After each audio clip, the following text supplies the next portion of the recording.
초등학교 3학년 교실에서 있었던 일입니다. 초등학교 3학년 교실에서 선생님이 얘들아 내가 문제를 하나 낼게. 그래서 문제를 냈습니다. 이 사자성어 문제인데 한번 띄워주시면 감사하겠습니다.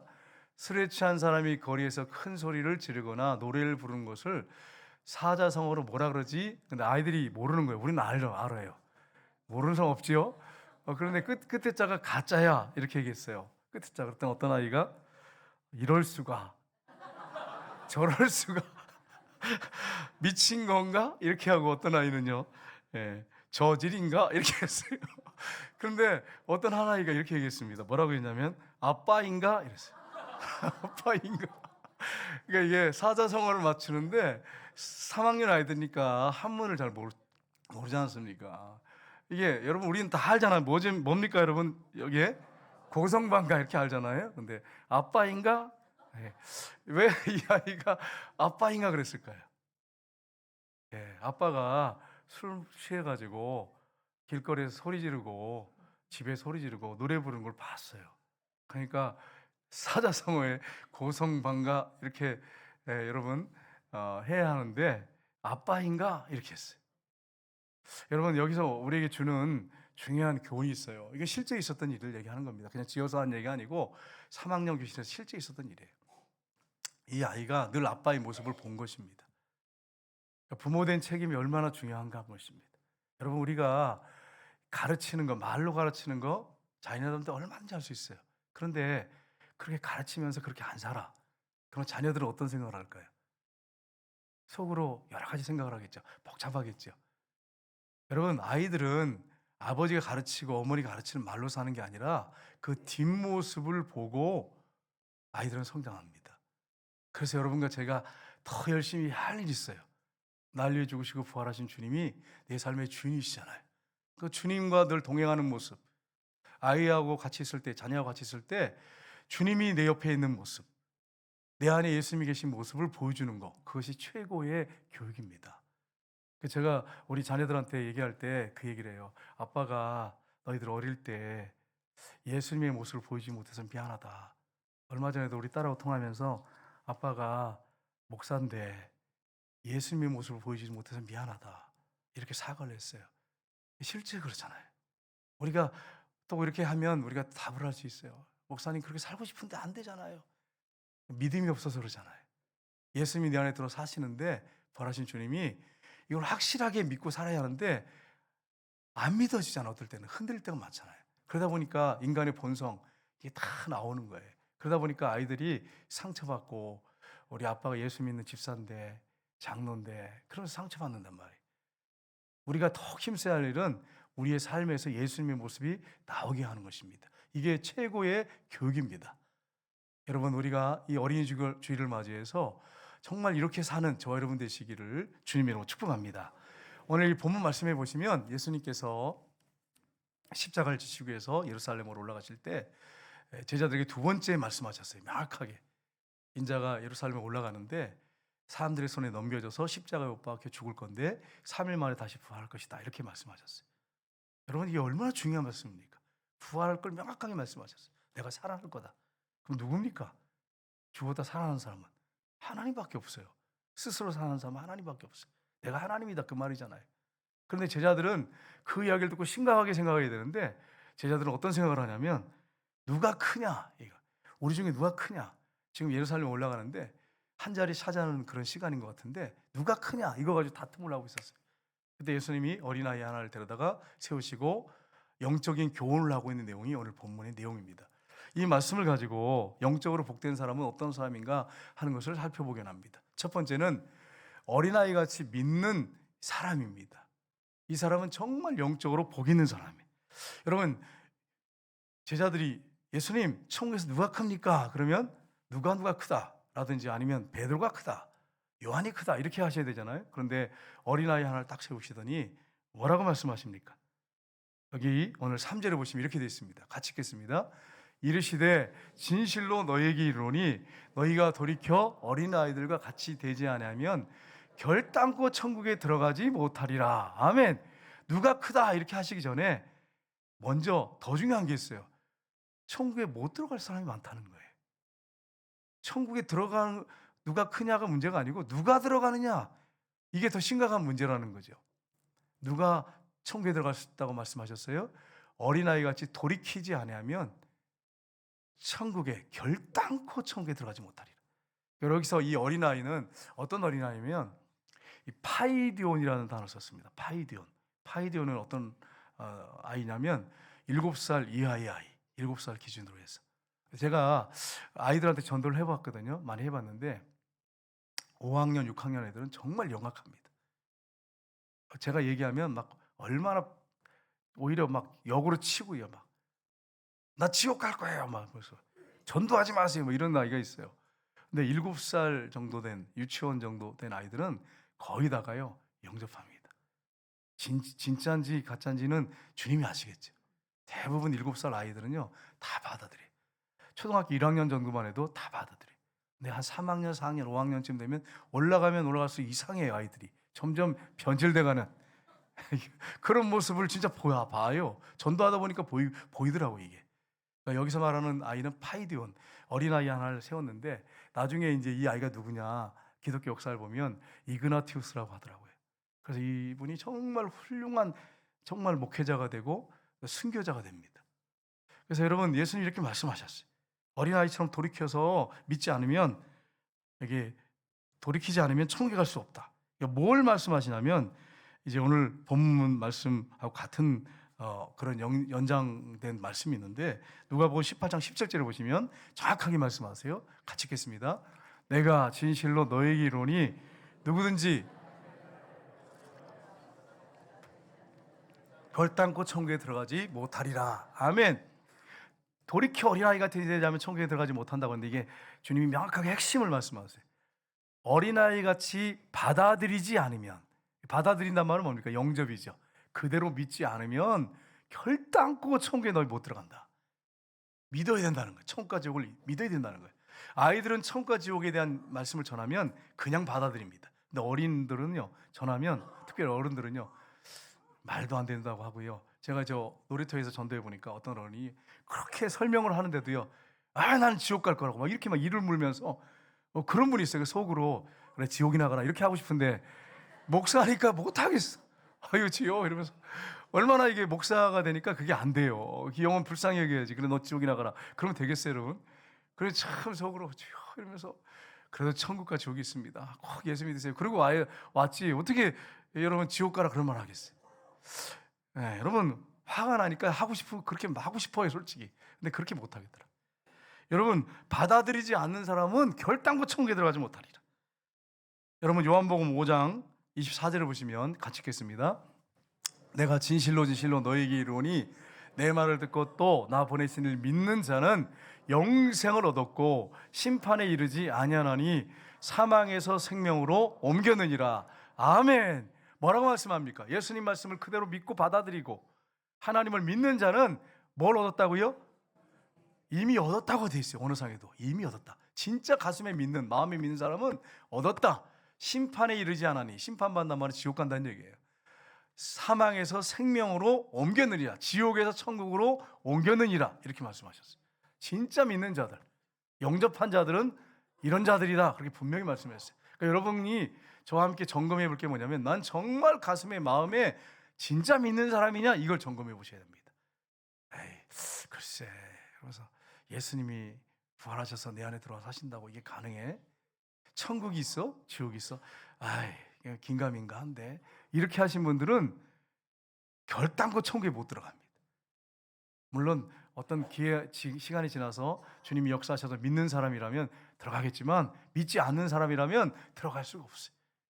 어린아이처럼 그냥 순수하게 믿는 사람 천국에 들어간다 명확하게 말씀하셨어요. 미국에 유명한 목사님, 신학자 한 분이 계셨습니다. 이분이 누구냐면 마빈이라고 목사님이신데 이 목사님은 아주 미국에서도 아주 유명했던 목사님이셨어요. 그런데 이분이 영적 침체가 왔어요. 여러분 우리가 예수 믿다가 목사님이나 장로님이나 권사님도 침체가 올 수 있어요. 흔들릴 수 있어요. 사람이기 때문에 이유기 역하기 때문에 그렇습니다. 흔들려가지고 시골에 어떤 문제 때문에 굉장히 힘들었어요. 시골에 내려가셨어요. 그래서 정처 없이 다니는 거예요. 시골길을. 왜냐하면 소망이 없으니까. 좌절이 오고 기쁨도 없고 행복도 없고 평안도 없고. 그러니까 계속 시골길을 헤매고 돌아다니는 거예요. 목사님이 영적 침체가 와서. 그러니까 여러분, 목사님이 어떻게 그렇게 할 수 있습니까? 여러분 그러시면 안 돼. 선교사님도 그럴 수 있어요. 영적 침체가 올 수 있어요. 사람이다 보니까.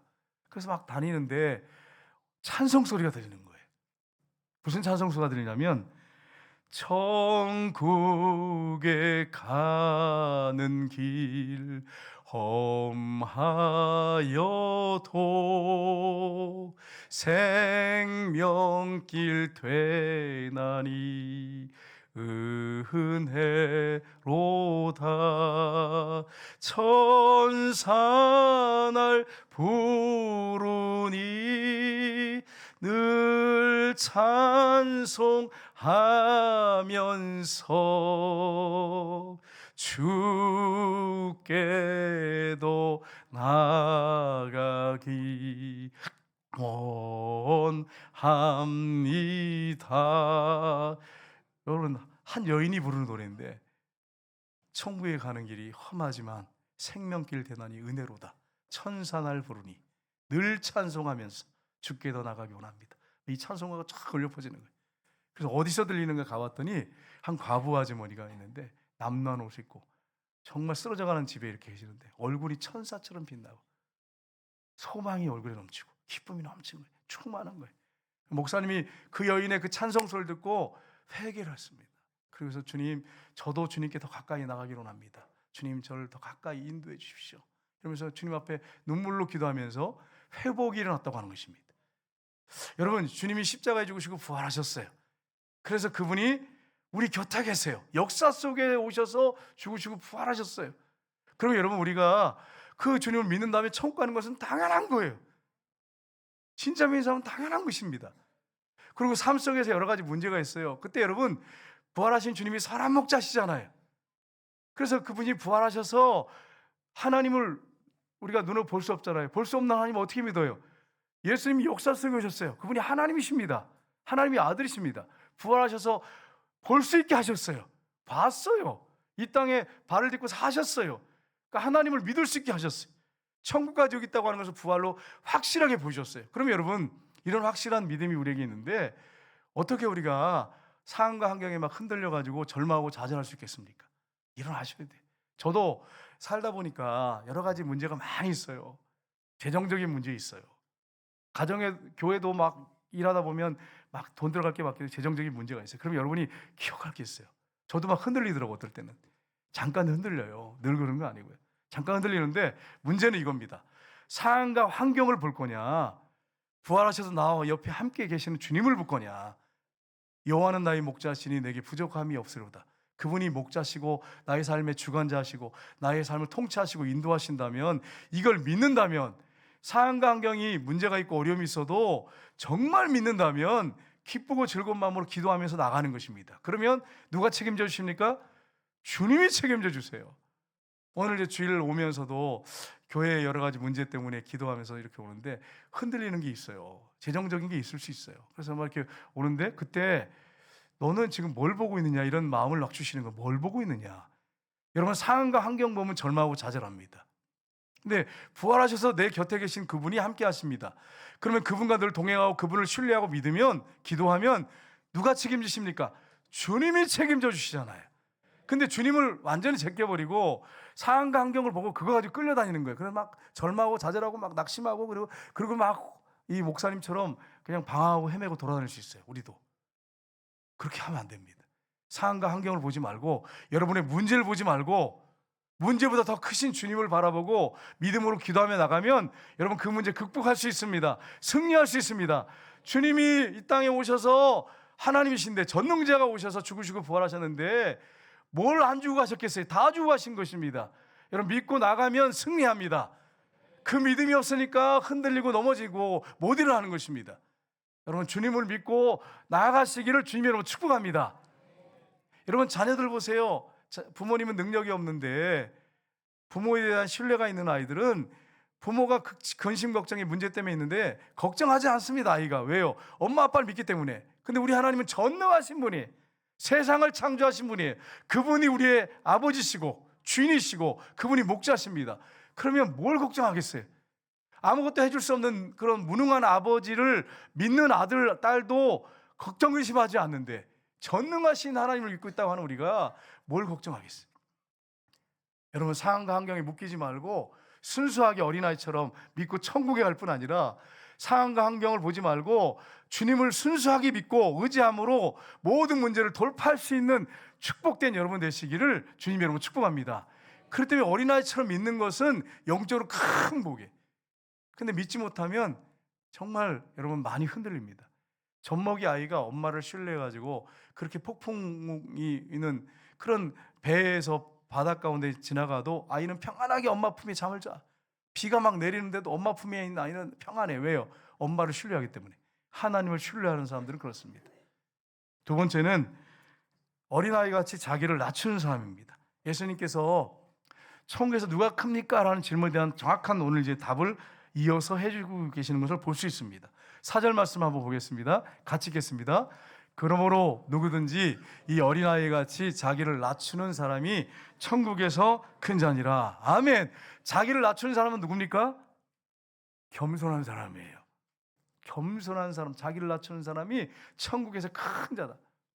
여러분, 자기를 막 과시하고 나타내고 이런 사람들이 큰 자가 아니라 자기를 스스로 낮추는 사람이 천국에서 큰 자니라. 하나님의 은혜가 얼마나 큰지 아는 사람은 겸손할 수밖에 없어요.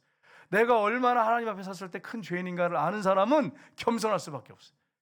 자기가 가득하고 자기가 어떤 거 업적 쌓아놓은 게 많은 사람들은 교만할 때가 많아요. 여러분, 내놓을 게 있고 자랑할 게 있는 사람들은 교만할 게 많아요.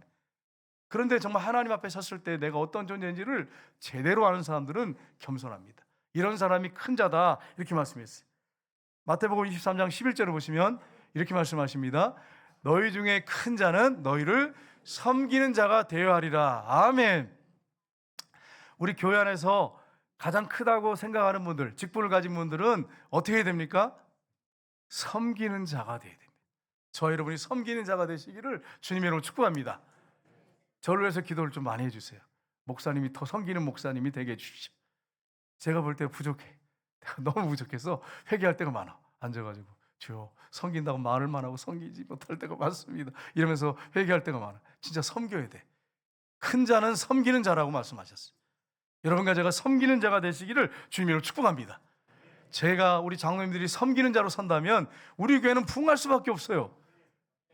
여러분, 처음에 초신자가 왔는데 목회자와 장로님들이 막 섬겨요. 그러면 얼마나 감동을 받겠어요.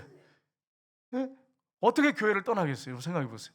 섬겨야 돼요. 섬겨야 돼. 섬기는 자가 큰 자라고 분명히 말씀하셨어요. 여러분, 누가복음 9장 48절 한번 보겠습니다. 같이 읽겠습니다. 너희 모든 사람 중에 가장 작은 그가 큰 자니라.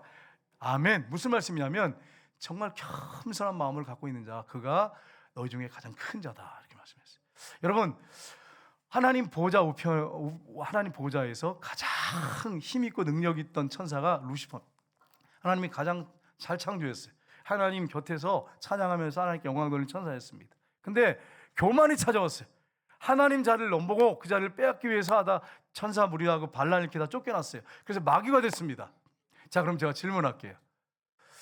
그렇게 하나님이 귀하게 여기고 가장 잘 만들어 놓은 천사가 하나님 옆에 있다가 교만해가지고 그 자리를 뺏으려고 하다가 천사 무리와 반란님께서 쫓겨났어요. 그러면 하나님께서 사람을 그 자리에 세운다면 누구를 세우시겠습니까? 여러분, 누구를 세우시겠습니까? 답이 나오잖아요. 가장 겸손한 자를 세울 겁니다. 가장 하나님을 사랑하고 겸손한 자를 그 루시퍼 자리에 앉히실 것입니다. 주님이 그 말씀을 지금 하고 계시는 거예요. 천국에서 가장 큰 자는 가장 겸손한 자다. 가장 낮은 자다. 그가 가장 큰 자다. 여러분, 이 사실을 기억하고 여러분과 제가 더 자신을 낮추고 겸손하기를 주님의 이름으로 축복합니다.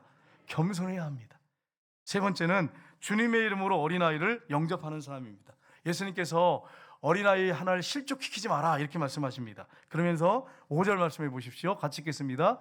또 누구든지 내 이름으로 이런 어린아이 하나를 영접하면 곧 나를 영접함이니. 아멘. 어린이를 영접하면 누굴 영접한다고 말씀하십니까? 어린이를 영접하면 누굴 영접한다고요? 나가 누굽니까? 예수님을 영접하는 거예요. 여러분 어린아이 하나 우습게 보시면 안 됩니다. 교회 안에 이렇게 자녀들도 있고 아이들 다른 가정의 아이도 있는데 막 다니다 보면 제가 사람이 되겠나 이런 생각을 하는 아이가 있어요. 제가 싹시 놀았구나 이런 생각이 하는 아이가 있어요. 근데 그런 생각을 가지면 안 돼. 여러분 그런 아이가 나중에 하나님께서 크게 들어 쓰는 아이가 될 수 있어요. 제 친구 중에 하나, 누구라고 말하지 않겠습니다. 이게 또 방송에 나가면 제가 또 치명타를 입을 수가 있기 때문에 말하지 않겠습니다. 이 친구를 볼 때 제가 같은 또래인데도 제 사람이 되겠나 이런 생각을 했어요. 어릴 때 하도 교회 의자, 이게 장의자, 그 당시 장의자인데 쓸고 돌아다니고 막 싸움하고 막 거품 흘리고 싸우고 막 이래가지고 제가 사람이 되겠나 옆에서 볼 때 그때 그랬어요. 근데 그 친구가 정말 훌륭한 목사님 돼서 미국에 있어요. 뭐 올해 나온다고 그러는데 여러분 그건 내 평가였잖아요. 근데 우리 중에도 그럴 수 있어요. 우리 중에도 어른들은 더 심하게 평가하겠죠. 제가 사람이 되겠나, 제가 앞으로 커서 뭐가 되겠나, 싹시 놀았네 이런 생각을 하는데 여러분 그런 생각하시면 안 돼요. 하나님이 크게 들었어요. 그 친구 내가 보면 존경스러워 죽겠어요. 얼마나 신실한지, 많은 사람들의 영향을 미치는 그런 친구예요. 여러분 그렇습니다. 어린아이 하나를 잘 우리가 영접하고 예수님처럼 그렇게 사랑하면 예수님을 대접하는 거하고 같다고 말씀하셨어요. 우리가 그렇게 해야 됩니다. 전도자 무디 목사님이 많은 영혼들에게 복음을 증거하고 콜링하셨어요.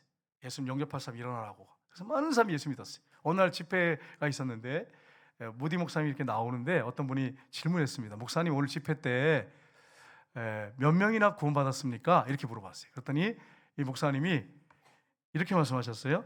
2명 반이 구원받았습니다. 2명 반. 2명 반? 그래서 이 사람이 이렇게 물었어요. 어른 2사람하고 어린이 1사람이지요? 그렇게 구원받았지요, 목사님? 이렇게 얘기했어요. 그랬더니 목사님 뭐라고 말씀했냐면 아닙니다. 어린이 2명과 어른 1사람이 구원받았습니다. 그러니까 목사님은 어른을 반으로 봤어요. 어린을 하나로 봤어요. 여러분 이렇게 보는 거는 사실 성경적으로 맞지는 않지만 우리가 알 수 있는 게 있지요. 어린아이는 나중에 성장해서 하나님 앞에 더 많은 시간을 들여서 영광 돌릴 수 있는 귀한 존재라는 것입니다. 그런 마음으로 말씀하신 거예요. 그렇다고 해서 여러분 오해하시면 안 돼요. 나이가 많으니까 나는 그러면 5분의 1인가? 뭐 이렇게 생각하시면 안 돼. 다 소중한 영혼들인데 중요한 것은 어린아이가 하나님 앞에 더 귀하게 쓰임받는다고 하는 걸 목사님이 생각하고 있었던 것입니다. 그 어린아이가 너무 소중한 거예요, 여러분. 귀하게 여겨야 돼. 그래서 어린아이를 예수님 말씀하실 때 이렇게 말씀하셨어요. 어린아이가 내게 오는 걸 용납하고 금하지 말라. 천국이 바로 이런 자의 것이니라. 이렇게 말씀했어요. 여러분 우리가 어린아이를 대할 때 주님이 나에게 맡겨준 그런 소중한 보물이라고 생각하시고 대하셔야 됩니다. 그래서 에베소서 6장 4절에 이렇게 말씀합니다. 같이 읽겠습니다. 또 아비들아 너희 자녀를 노엽게 하지 말고 오직 주의 교훈과 훈계로 양육하라. 아멘. 여기 아버지 되신 분들이 많이 계시는데 아들이 아버지하고 말을 안 해요. 그러면 제가 질문할게요. 아버지가 문제일까요? 자녀가 문제일까요? 아이들이 막 아버지가 문제라고 하네. 아유, 죄송해요 여러분. 괜히 다음 주에 어버이주일인데 걱정이 됩니다 지금. 근데 제가 왜 이 말씀 드리냐면, 이렇게 질문하냐면, 아버지가, 여러분 아이들 기억해야 돼요. 아버지가 직장에 나가서 정말 땀 흘리고 그렇게 열심히 해서 돈을 벌어서 여러분 가정에 이렇게 내놓기 때문에 우리가 생활할 수 있어요. 먹을 수 있어요. 근데 어른들의 위에 상관들한테 막 욕을 먹고 때로는 듣지 말아야 할 소리까지 듣는데도 아이들 생각해서, 자녀 생각해서, 아내 생각에 콕 참고 일합니다. 아버지들이. 정말 아버지를 생각하면 자녀들은 눈물을 흘리면서 감사하셔야 돼. 그런데 그렇게 스트레스를 받다 보니까 이 아버지가 집에 오면 얼굴 표정이 관리가 잘 안 돼. 그래서 아이들이 뭐 아빠 뭐 이렇게 해줘요 저렇게 해줘 그러면 화가 난 표정이 항상. 그래서 어떤 아이가 그림을 그렸는데, 가족 사진을 그렸는데 아빠의 얼굴을 화난 얼굴로 그려놨어요. 엄마는 웃는 얼굴로 그려놓고. 왜 그럴까요?